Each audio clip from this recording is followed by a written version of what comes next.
మొన్నటి వరకు మద్యం పాలసీ. ఏమమ్మా ఎండేవాళ్ళు ఒకరిద్దరు దాగుంటారు. ఏం తమ్ముళ్ళు జ్ఞాపకం ఉందా మీకు? నేనైతే నా జీవితంలో ఎప్పుడూ చూడలేదు ఎవరిని.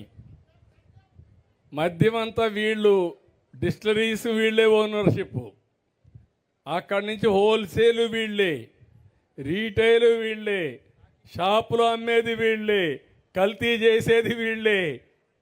ప్రజలంటే ప్రజల ప్రాణాలు లెక్క లేకుండా చేసి పారేశారు. అందుకే నేను చెప్పా, ఎవరైనా సరే ఇందులో ఏలు పెడితే షాక్ కొట్టాలి. నూతనమైన మద్యం పాలసీ తీసుకొచ్చా.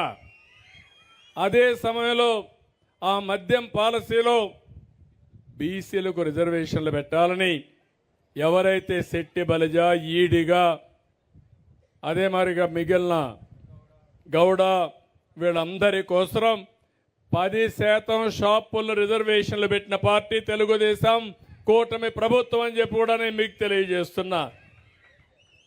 ఇంకొక 10 రోజుల్లో కొత్త పాలసీ వస్తుంది. మీరు ముందు మారిగా తెలంగాణకు పోయే పని లేదు, కర్ణాటకకు పోయే పని లేదు. నేను ఎప్పుడూ చెప్పేవాడిని, మీరు మోటార్ బైక్ వేసుకొని మొత్తం అక్కడికి వెళ్ళి మోటార్ బైక్ పెట్రోల్ కొట్టుకొని మీరు కూడా ఫుల్గా లోడ్ చేసుకొని వచ్చేవాళ్ళు. ఇప్పుడు ఆ కష్టాలు లేవు, అవి కూడా తొలగిపోయినాయి.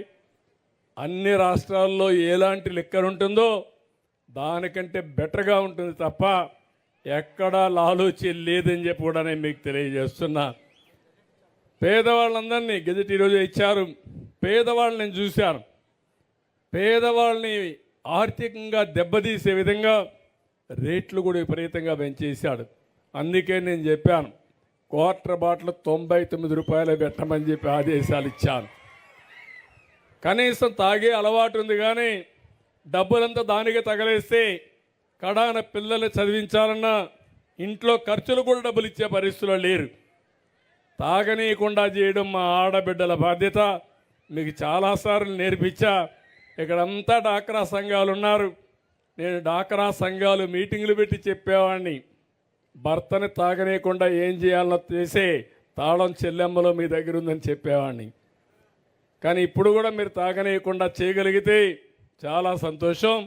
దానికి కూడా ఒక 100 కోట్ల రూపాయలు ఖర్చు పెట్టి మద్యాన్ని తాగనీయకుండా అలవాటు మార్పించడానికి ప్రయత్నం చేస్తా.